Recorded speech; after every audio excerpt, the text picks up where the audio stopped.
अमीरों के दो चार दुश्मन तो यूँ बन जाते हैं कि लोग ये सोचते हैं कि ये आखिर अमीर क्यों है। अब अमीर होना भी समाज में कोई बुरी बात नहीं है। अगर अमीर ना हो तो गरीबों का सेवा कौन करेगा। चलिए, मैं मानता हूँ कि दिखावा करने के लिए वो व्यक्ति अगर कर रहा है तो कुछ तो कर रहा है। अब नंगा व्यक्ति दूसरे को कपड़ा कैसे पहना सकता है। हमारे साथ बैठे हुए हैं मोहित गुप्ता, राष्ट्रीय जनता दल के प्रखर नेता हैं, युवा हैं और गोपालगंज सदर विधानसभा 101 से इनका नाम जो है महागठबंधन से टॉप 1 पे चल रहा है। विधायक प्रत्याशी हो सकते हैं गोपालगंज जिले से। हमारे साथ मोहित गुप्ता हैं। विरोध करने के लिए इनके विपक्षियों के पास कुछ मुद्दा नहीं है, तो हम सोच रहे हैं कि कुछ मुद्दा दे दे। अगर इनके पास हो तो, नहीं हो तो विपक्षी तो तलाश में लगे ही हैं। सबसे पहले बहुत बहुत स्वागत है। नमस्कार। सबसे पहला सवाल हम आपसे यही करते हैं कि अमीर होना क्या पाप है? आपको लगता है कि अपराध आपने किया? इस जगह पे पहुंचने के लिए जी, हम लोगों ने अपना तीसरा जनरेशन, मतलब मैं तीसरा जनरेशन हूँ, मेरे दादा, मेरे पापा और मैं, मेरे बड़े पापा, ये हम लोगों ने मिल के इस जगह पहुँचे, किसी को लूट के नहीं पहुँचे हैं। यानी कि मतलब आपका भी परिवार जो है पहले जर्जर गरीबी में जिया है। मेरे दादा के पहले भी मतलब इतनी गरीबी में नहीं जिया है। मेरे परदादा भी ठीक ठाक अपना उनका व्यवस्था था, गांव में उनका अपना घर ठीक था। दादाजी गोपालगंज आए, उन्होंने मेहनत की। लेकिन ये रईसी खानदानी तो नहीं ना है? नहीं, खानदानी नहीं है। मैं 3 पुश्त में हम लोगों ने कमाया है, मेहनत करके कमाया है, ऐसे थोड़ी ना कमाया है। आप शहर में मेरे बारे में पूछ लीजिएगा, बहुत मेहनत करते हैं हम लोग। इस मेहनत, इस मुकाम पे पहुंचने के लिए किसी को हम लोगों ने आज तक ठेंगा नहीं दिखाया और गलत काम नहीं किया। ये पूरे समाज में हम लोग गर्व से खड़े रहते हैं, मजबूती से खड़े रहते हैं। इसका बहुत बड़ा ये देन है कि हम लोगों ने कभी किसी के साथ गलत नहीं किया और आज यहाँ पे हैं तो अपनी मेहनत के बदौलत हैं, किसी पे छीटा टिप्पणी करके नहीं है।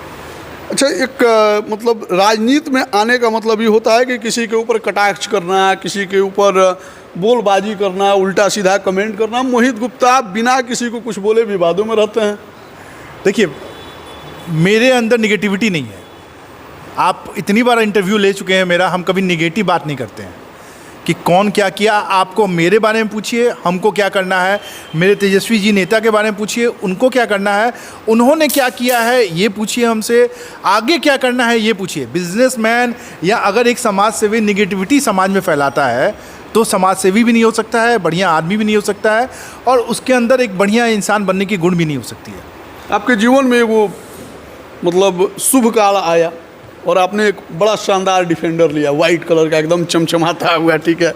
लेकिन डिफेंडर जो है आपके सक्रिय राजनीति पे प्रभाव डाला, ठीक है। कई लोग आपके विरोधी भी बन गए, ठीक है। कई लोग इसलिए मतलब आपके विरोधी बन गए कि डिफेंडर नेता बनने से पहले कहीं ले लिया, नेता बनने के बाद लेता तो थोड़ा एक ट्रोलिंग का एक शानदार मतलब मुद्दा मिलता कि नेता बनते देखिए डिफेंडर ले लिया, लूट लिया लोगों को, ठीक है।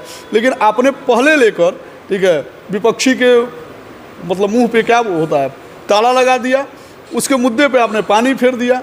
आपको थोड़ा बाद में लेना चाहिए था, कम से कम एक मुखिया बन जाते, वार्ड पार्षद बन जाते या चेयरमैन बन जाते, कुछ भी बनने के बाद लेते तो थोड़ा एक मुद्दा रहता। मतलब लूट के बनते तो वो ठीक है, पहले ईमानदारी से कमा के पैसे से लिए हैं तो वो ठीक नहीं है।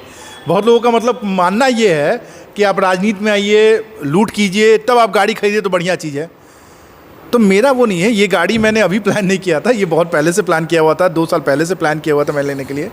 तो आज के एक दिन में इतनी महंगी गाड़ी आप चाहिए कि मेरे जैसा छोटा बिजनेसमैन ले ले, तो ये पॉसिबल नहीं है। उसके लिए मेहनत करनी पड़ती है, उसके लिए एक शौक़ पैदा करना पड़ता है। वो मेरा शौक़ है, गाड़ी मेरा पैशन है। शुरू से मुझे है कि ये गाड़ी मुझे लेनी थी तो मैंने ली।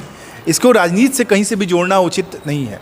क्यों, फॉर्च्यूनर से भी जाते तो भीड़ वही रहता है, अगर हम स्कॉर्पियो से भी जाते तो भीड़ वही रहता है और डिफेंडर से भी जाते तो भीड़ वही रहती है। मुद्दा दबा हुआ है लेकिन हम खोल ही देते हैं। बिहार पॉलिटिक्स में अगर देखा जाता है तो स्वतंत्र लोगों को कि जब चुनाव नज़दीक आता है थोड़ा हाथ जो है दाब के लोग चलते हैं। दाब के चलना मतलब अपने पैसों को बचा के चलते हैं, ठीक है। कि मोहित गुप्ता को चुनाव भी लड़ना है, मान लीजिए कि जब नाम चल रहा है तो चुनाव लड़ना है और एकदम प्रबल दावेदारी भी, आपकी दावेदारी नहीं होती तो आप भी एक आम कार्यकर्ता की तरह काम करते हैं, ठीक है। लेकिन आप एक मजबूत दावेदार हैं, ठीक है। और ऐसे हालात में डिफेंडर लेना है, कितना पैसा रखे हैं जी मोहित जी? अरे आज के रेट में जाइए 10 लाख रुपए दीजिए और जब करोड़ की गाड़ी उठा लिए, कौन बड़का चीज़ है? जिसको चाहिए आप भी ले लीजिए, 2 लाख महीना कहीं से व्यवस्था कर लीजिए। कल हो कि आपके दरवाजे पे भी डिफेंडर लगा रहेगा।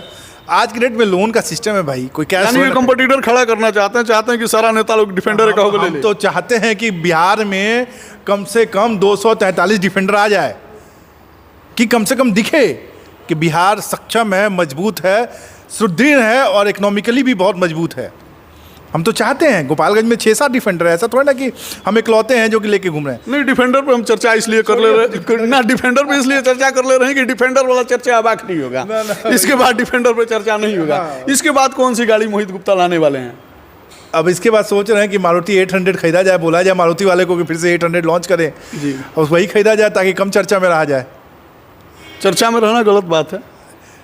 गलत तरीके से, गलत तरह से लोग जब समाज में आपके ऊपर बोलते हैं ना, तो हम लोग हमको राजनीति में आने के पहले भी ये लोगों ने बोला कि राजनीति में आने पे लोग आपके ऊपर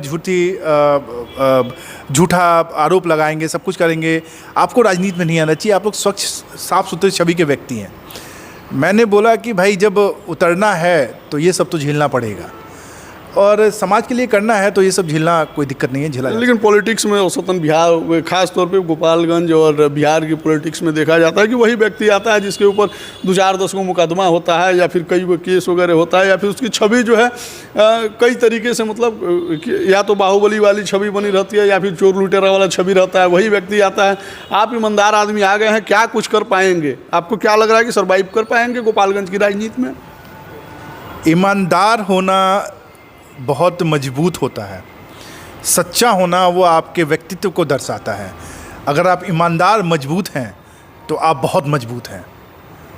अगर आप ईमानदार होने के साथ साथ मजबूत, अगर आप ईमानदार हैं तो वैसे ही मजबूत हैं, क्योंकि आपके ईमान को कोई डगमगा नहीं सकता है, और सच्चे हैं तो आपकी सच्चाई को कोई दाब नहीं सकता है। सच कहीं ना कहीं आता ही है सामने।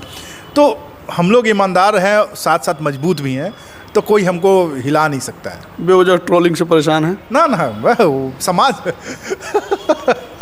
फेसबुक के ट्रोलिंग को ट्रोलिंग नहीं कहा जाता है, वो अपने अपने लोगों का मानसिकता दर्शाता है कि कौन किसका क्या मानसिकता है, उसे ट्रोलिंग से परेशान कहा है। वो अब दिन भर अपना घूम फिर रहे हैं, अपना सभा कर रहे हैं, लोगों से मिल रहे हैं, जुल रहे हैं, आपको इंटरव्यू दे रहे हैं, कहाँ ट्रोल्ड, वो सबसे कोई फ़र्क नहीं पड़ता है। अगली बार मिलेंगे तो राजनीति पे चर्चा करेंगे। आखिरी बार मैं नहीं सही बात, मैं लोगों को संदेश दिलवाना चाहता हूँ, ठीक है, कि आखिर जो लोग डिफेंडर को लेकर आपको ट्रोल कर रहे हैं उनको क्या संदेश देना चाहेंगे? आखिरी एक संदेश दे दीजिए डिफेंडर को लेकर, कहा कि डिफेंडर को लेकर अब दूसरा न्यूज़ बनने वाला नहीं है। बहुत लोगों ने शहर में खरीदा हुआ है डिफेंडर, ऐसा नहीं है, यहाँ पे 5-6 लोगों के पास डिफेंडर है शहर के अंदर, लेकिन वो राजनीतिक मुद्दा नहीं है। राजनीति में क्योंकि मैंने मेहनत किया है यहाँ पहुँचने के लिए, डिफेंडर के थ्रू मैं यहाँ नहीं पहुँचा हूँ, बहुत मजबूती से क्षेत्र में गया हूँ, लोगों से मिला हूँ, जुला हूँ, लोगों के बीच अपने नेताजी का, तेजस्वी यादव जी का विचार पहुँचाया है, लोग मुझसे प्रभावित हुए हैं, तब जाके मैं इस मजबूती पे पहुँचा हूँ। मैं इस मजबूती गाड़ी लिए मुझे 1 महीना हुआ है, लेकिन इस मजबूती पे पहुँचे मुझे 2-3 महीने से ज़्यादा हो गया है। तो मैं इस चीज़ों से, इन सब चीज़ों में नहीं तो बहुत सारे लोग पैसे वाले गोपालगंज में सब लोग नेता बन जाते हैं और राजनीति में आके और विधायकी पे दावेदारी करने लगते हैं। ये इस सब चीज़ों के लिए नहीं है, ये मेरा शौकिया है, शौक अलग है और राजनीति अलग है। हाँ, तो हमारे साथ थे डिफेंडर वाले नेताजी, ठीक है, तो टैग लग गया है, डिफेंडर वाले नेताजी से बातचीत हुआ, आखिरी डिफेंडर पर चर्चा थी। अगली बार मिलेंगे तो आप लोग ये मत सोचिए डिफेंडर वाला न्यूज़ है, अगली बार राजनीतिक मुद्दा पे हम लोग चर्चा करेंगे। तब तक के लिए धन्यवाद।